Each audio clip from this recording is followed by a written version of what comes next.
Year chief marshal Zaheer Ahmed Babar Sidhu نے speaker قومی assembly Ayaz Sadiq کے نام اظہار تشکر کا خط ارسال کیا ہے۔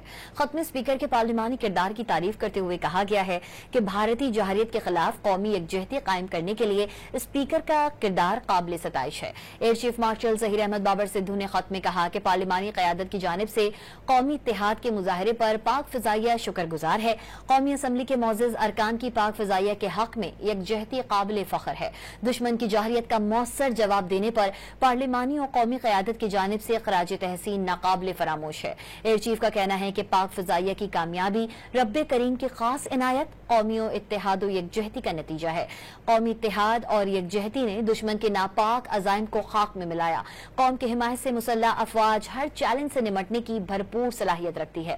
پاک فضائیہ ملک کی سرحدوں کے دفاع کے لیے ہر لمحہ تیار ہے۔ ایئر چیف کے خط میں مزید کہنا تھا کہ پاک فضائیہ ملک کی سرحدوں کی حفاظت کو اپنی مقدس ذمہ داری سمجھتی ہے۔ ایئر چیف نے قومی اہداف کی تکمیل کے لیے ہر ممکن تعاون جاری رکھنے کے عزم کا اعادہ بھی کیا۔ واضح رہے کہ ایئر چیف مارشل کا خط اسپیکر قومی اسمبلی کے خط کے جواب میں لکھا گیا ہے۔ اسپیکر نے بھارتی جارحیت کا منہ توڑ جواب دینے پر field marshal Asim Munir, air chief Zaheer Ahmed Babar Sidhu کو خطوط ارسال کیے تھے جن میں مسلح افواج کی غیر معمولی جرات، بہادری، مہارت اور پیشہ ورانہ صلاحیتوں کو خراج تحسین پیش کیا گیا تھا۔ اسپیکر نے اپنے خط میں پارلیمان کی جانب سے مسلح افواج کے ساتھ غیر متزلزل حمایت اور یکجہتی کا بھی اظہار کیا تھا۔